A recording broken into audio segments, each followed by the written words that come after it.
Hello everyone, I've chosen the story The Little Mermaid to read to you tonight, and this is the Little Mermaid story. It's actually a story that's quite old.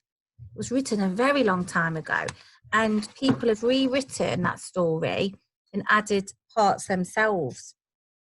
So it's a very classic story, it says on the back of the blurb. The Little Mermaid lives at the bottom of the sea, where the water is clear as glass and the sand is fine as powder, but she longs to see the world above the waves.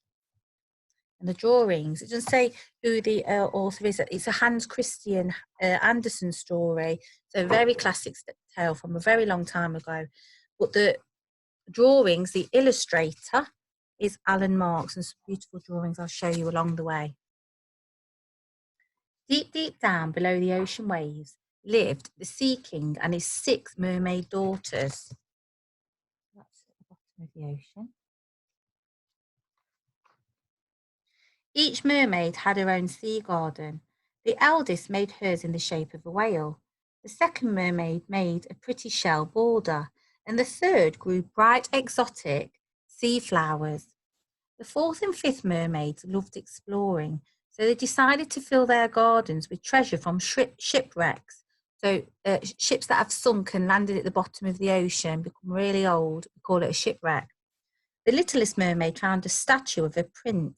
I'm going to put him in my garden, she said. So there they all are, collecting what they need, exploring. Each night, as the castle waters turned inky black, the Sea King's mother called the mermaids inside. Tell us a story, Grandmama, begged the mermaids. Tell us about the waves.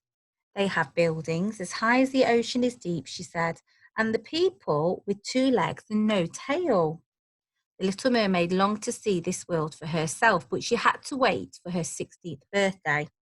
Until then, she could only dream of sky and air and people with 2 legs.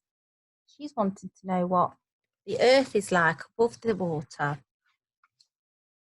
One by one, as the mermaids reached their 16th birthdays, they were allowed to glide to the ocean surface, meaning the top of the surface, the top of the water.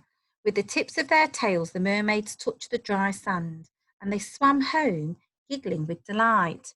Eventually, only the little mermaid was left behind. What's your world like? She asked her statue. The other mermaids swimming to the surface. Finally, the year, then the month, then the day of the little mermaid's 16th birthday arrived, and she rose to the shimmering surface as quickly as she could. As her head broke through the wave, she gasped. The setting sun was spilling its light onto the water, and there ahead floated a ship. On deck, people with 2 legs danced and sang. There's the ship she saw, a huge ship, lots of people on it. As she watched, a young prince appeared. He's like my statue, but only real, alive. Suddenly, a wild wind whipped up the waves.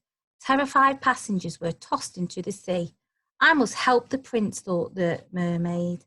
She dived through the waves until she found the prince clinging to a broken mast. So a mast, that is a big pole to keep the sails up so that the wind can catch. Be caught in the sail so it can move. Gently, the little mermaid towed him to a sheltered cove where a wave washed him safely to shore. Then she hid behind a rock and watched. A pretty girl came by. She helped the prince to his feet, and together they walked away. If I only had legs, sighed the little mermaid. The little mermaid told her sisters about the prince. He lives in a grand marble palace by the cliffs, said one. The eldest sister was worried. He's a man and you're a mermaid. This will only make you unhappy. Look. The next evening, the Sea King held a magnificent summer ball. The guests streamed in wearing shimmery clothes. Everyone swayed to the fish band song, except for the little mermaid. She couldn't stop thinking about the prince. I must find him, she decided, but first I need legs. Maybe the sea witch can help me. So she set out on a dangerous journey to the sea witch's cave. Needs to be very careful. The witch was waiting for her. So you want legs to impress a prince, she cackled. Yes, please, whispered the little mermaid. Then I will need your voice for my potion, said the witch. If you win the prince's love, you will speak again. But if you fail, you must return to the sea and live in silence. I will not fail, said the little mermaid. Those were her last words. There's the witch, making a spell up for her. By dawn, the little mermaid was sitting on a rock near the prince's palace. She put the witch's potion to her lips and swallowed it in one gulp. Her tail split in two and she fell into the water. The prince heard the splash as she fell. Help that girl, he ordered. He asked her name, but the little mermaid could only smile. The prince smiled back and invited her to stay.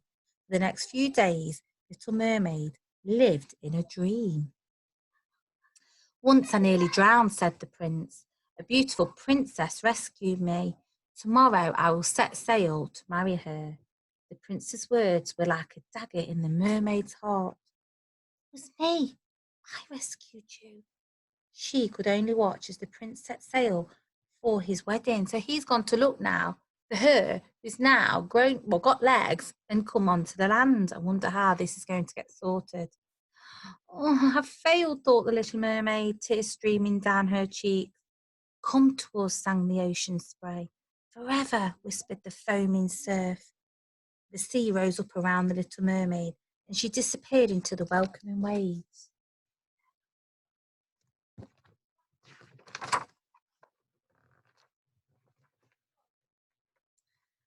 And that's the end of the story. So I wonder if she found her true prince.